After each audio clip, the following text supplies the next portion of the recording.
Hi guys, Chris here, welcome back to another episode. So today's episode we're going to look at child abuse, so quite a serious video. So we're going to look at what is child abuse. Do we really need to start changing the definition of child abuse? But first I just want you to watch this quick video of a baby eating bacon or pig flesh for the first time. Houston, is that good?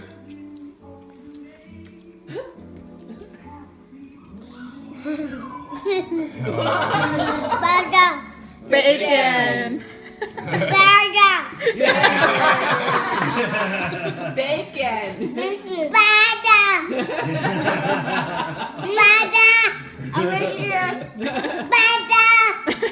Bacon.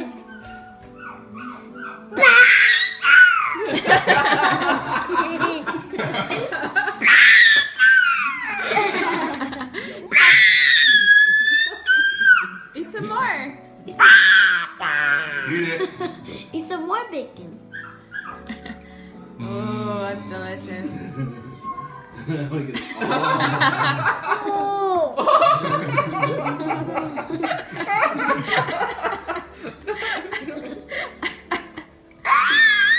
So guys, to many of you that probably seemed fairly innocuous, fairly harmless. It just looks like a baby that's eating bacon for the first time. It looks fairly happy. So what's the problem? Well, that's what we're going to look at today. So I'm on childhelp.org, and what I'm going to do is I'm just going to read out the main definitions of child abuse. So it has four main categories of child abuse. So it has physical abuse, sexual abuse, emotional abuse, and child neglect. So I'll just read each one out quite quickly. So the first one, physical abuse of a child, is when a parent or caregiver causes any non-accidental physical injury to a child. The second is sexual abuse. So sexual abuse occurs when an adult uses a child for sexual purposes or involves a child in sexual acts. It also includes when a child who is older or more powerful uses another child for sexual gratification or excitement. The third one is emotional abuse, when a parent or caregiver harms a child's mental and social development or causes severe emotional harm. It is considered emotional abuse. And the last one is child neglect. So child neglect is when a parent or caregiver does not give the care, supervision, affection and support needed for a child's health, safety and well-being. Child neglect includes physical neglect and inadequate supervision, emotional neglect, medical neglect, and educational neglect. So it's obviously quite a very serious topic. So I think the first thing I would just like to sort of preface is and say that, I'm not judging the parents for, giving their children bacon. I'm not saying that I'm a better person than they are, or that they are necessarily bad people, because if it weren't, for forks over knives and Durian Rider, I would not be a vegan right now. I would be like a normal person, everyday person on the street, eating meat, fish, chicken, eggs, milk and dairy, dead animals and baby cow milk. So it's only because of those, forks over knives and Durian Rider that I'm here right now as a vegan. So I'm not judging the parents, because I would have done the same thing as them probably. So when we think of child abuse, we never really think of the food that we put in our children's bodies, do we?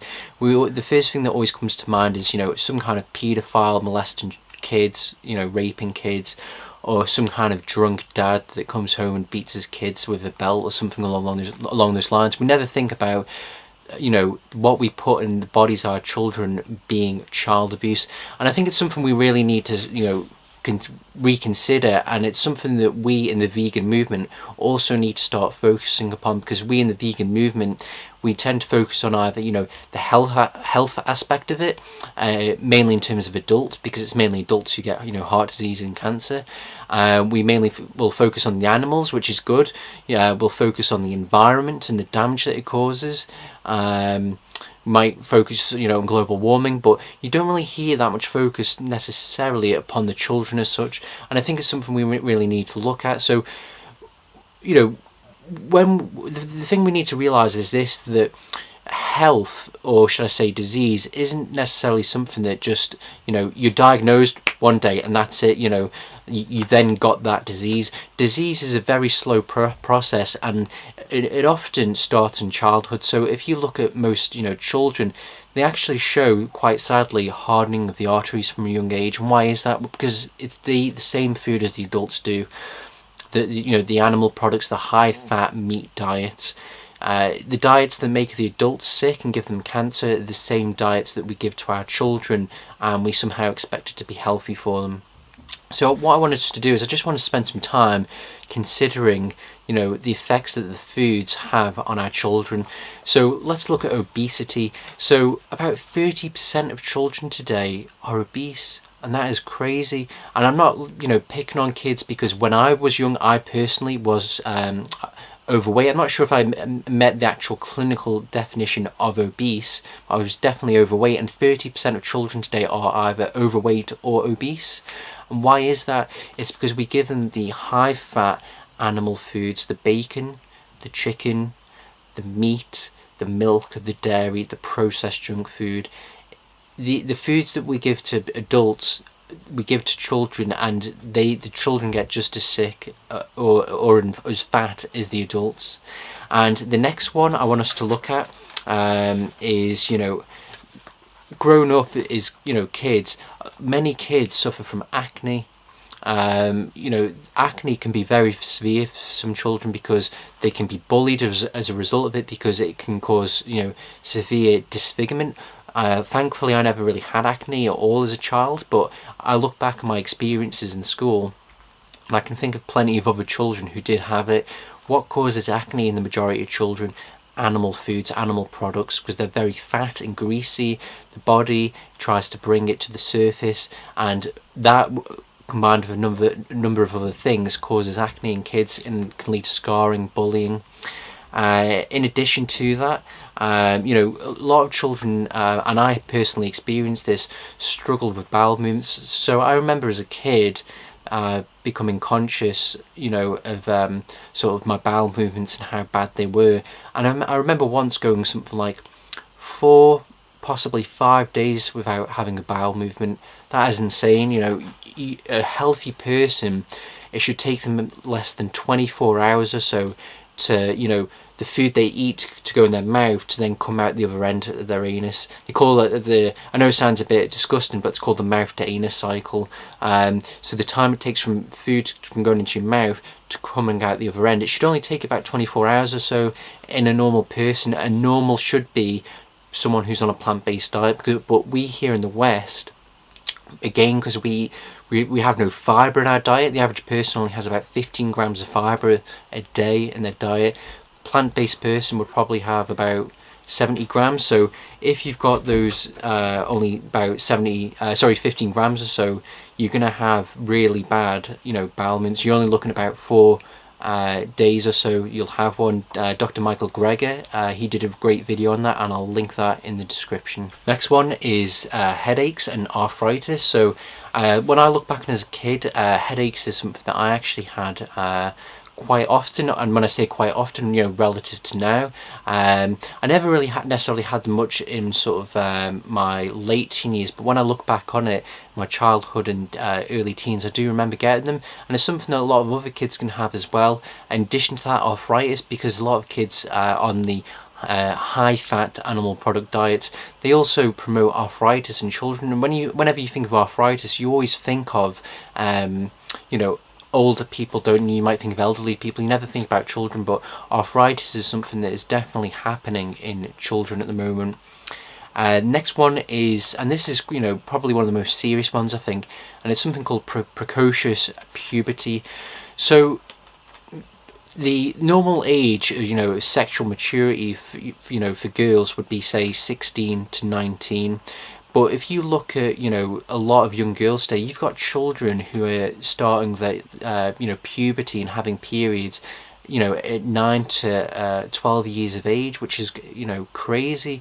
Why these children, these young girls who should, they're still children, they should be, playing, they shouldn't be having to deal with these things.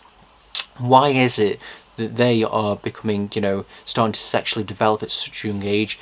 And the answer is, the dairy. dairy is laden full of hormones. I believe milk has about 80 active hormones in it, and we give the milk and the dairy to the children, and we don't expect there to be any kind of negative repercussions, and there are. So you have a lot of these young girls, they start to sexually develop sooner, and what can happen is, and we see this, because they their bodies are sexually maturing, they themselves start to become sexually active with other boys their age or older boys. And that is probably one of the reasons why we have so much teenage pregnancy in our society today. I'm not saying that's the only reason, but when you've got young children who start their periods at 8 to 12, rather than becoming fully sexually mature at say 16 to 19, are we really surprised when we have so many 13-year-old girls walking around with prams? I think it's something that a lot of people, they overlook, and you'll see news articles on it sometimes. If you go on YouTube, you can watch plenty of news reports on it, but they never get to the heart of it. What causes it? What causes young girls to develop unnaturally fast sexually? Dairy, because of all of the hormones, and it's something that, and it is a form of child abuse. And the last one I really want to sort of touch on is what do the foods that cause heart disease and cancer in adults, what are they doing to children? Well, as we just seen, they cause obesity, they can cause very bad bowel movements for children, they don't go very often, it can cause stomach pains, they can have severe acne, headaches, the young girls that start in puberty earlier. Another one, young men can get instances of gynecomastia. That's actually development of breast tissue because their estrogen levels are increased by consuming dairy themselves. And we also need to think, what are we setting these children up for long term? When you look in, let's say, any Western country, what do you see? You see high rates of heart disease, cancer, atherosclerosis, Alzheimer's, type 2 diabetes, dementia, obesity, irritable bowel syndrome, you name it, in the adult population relative to countries that have traditionally eaten plant-based diets, because these foods promote chronic disease on us. So if they promote chronic disease in adults, why would we give them to children? Why would we give something that is foods that meet the technical definition of a carcinogen? Why would we go and give that to our kids? How is that not child abuse? If I went and tried to give cigarettes to children, I would be arrested, and rightly so, because I'm giving carcinogenic material to children which will damage their lungs and cause lung cancer later, potentially. 90% of lung cancer is caused by smoking. If you look at breast cancer, about 90% of breast cancer is undeniably caused by animal products, and we know this by if we look at, say, traditional Asian or African populations, we compare their breast cancer rates to, say, ours. We know that it's about 90%, and for people who just say, oh, that's because they're Asian or an African, what happens to their breast cancer rates when they come to our countries and start eating like us? They get the same breast cancer rates as we do. And the other thing to think of is, as well, most people, when they think of cancer, when they've been diagnosed with cancer, they just think it's sort of, like it's very sudden, but actually cancer is something that's very slow. The average person, when they're diagnosed with cancer, it's taken about 10 years or so to get that way. So when we look at, people, in their 20s who've been diagnosed with cancer, well, when is it they've probably, started to develop that? And the answer is probably about 10 years prior. So in their teens, when they're being fed in their schools by their families, by fast food chains, they're being fed these high-fat animal product diets. So what is my goal of this video? My goal is for anyone who's watching this to sort of broaden your internal definition of child abuse. When I don't want you to just think of child abuse as someone raping little kids, or some drunk guy, some drunk deadbeat dad who goes home and beats his kids. Child abuse is a lot more than that. Child abuse is what we put on our kids' bodies, Do we put carcinogens in their bodies? If the answer is yes, that's child abuse. Do we put foods that we know long term cause heart disease, cancer and type 2 diabetes and obesity in their bodies? Is that child abuse? Yes, that is something we need to look at. But it's just not the long term. Like I said, what has actually happened to children at the moment? At the moment, a third of our children are overweight or obese, and many of them have a lot of issues because they're not healthy, they don't have energy, they have attention issues. Why? Because we are abusing them by giving them animal products.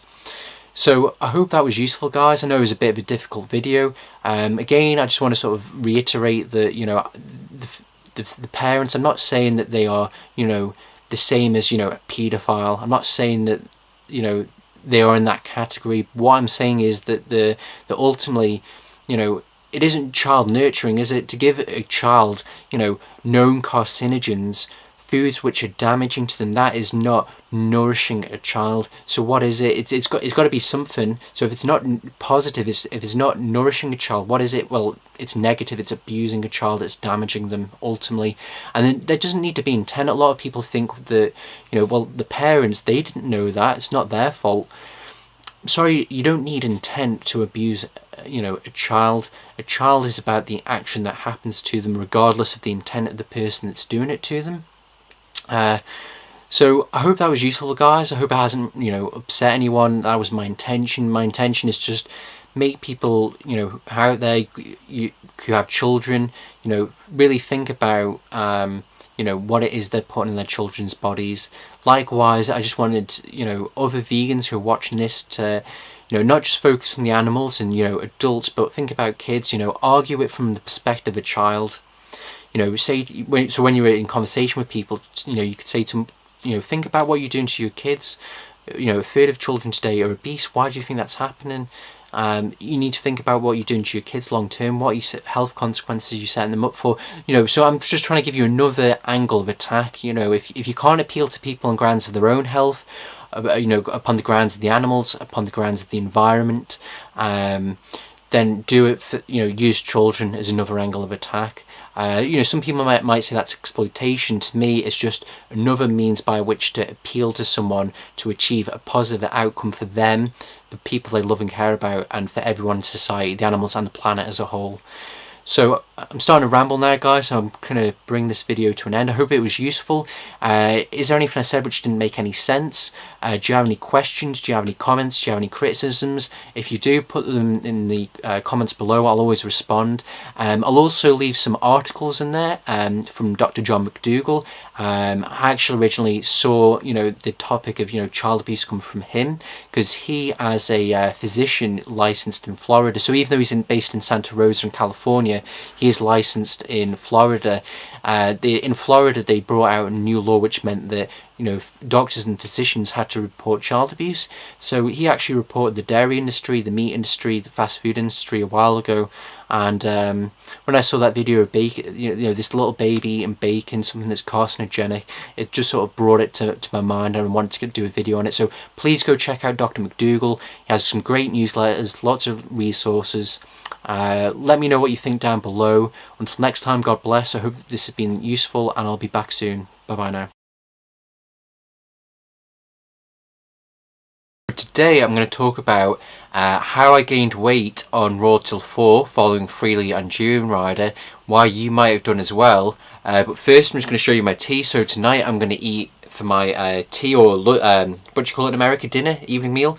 I'm going to eat about 300 grams of carbohydrates. Hi guys, Chris here, welcome back to another episode. So today's episode we're going to look at child abuse, so quite a serious video. So we're going to look at what is child abuse. Do we really need to start changing the definition of child abuse? But first I just want you to watch this quick video of a baby eating bacon or pig flesh for the first time. Jason, is that good?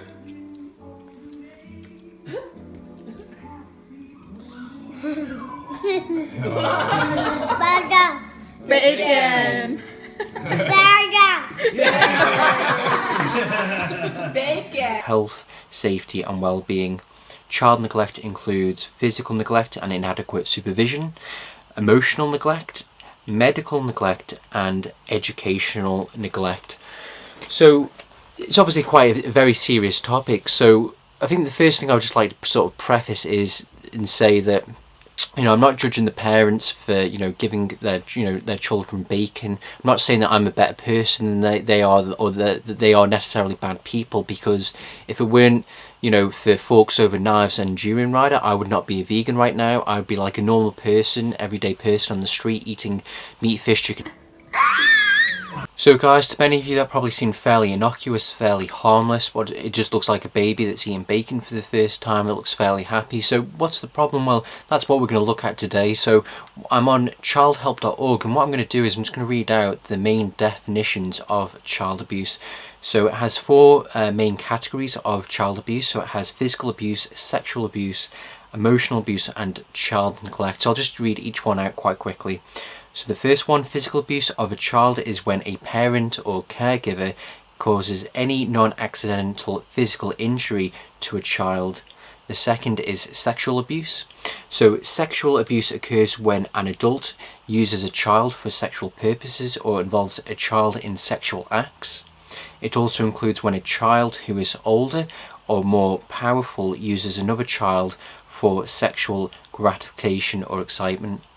The third one is emotional abuse, when a parent or caregiver harms a child's mental and social development or causes severe emotional harm. It is considered emotional abuse.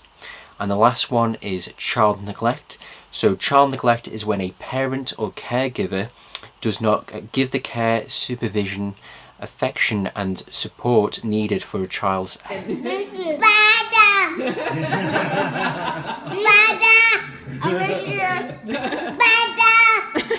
Bacon.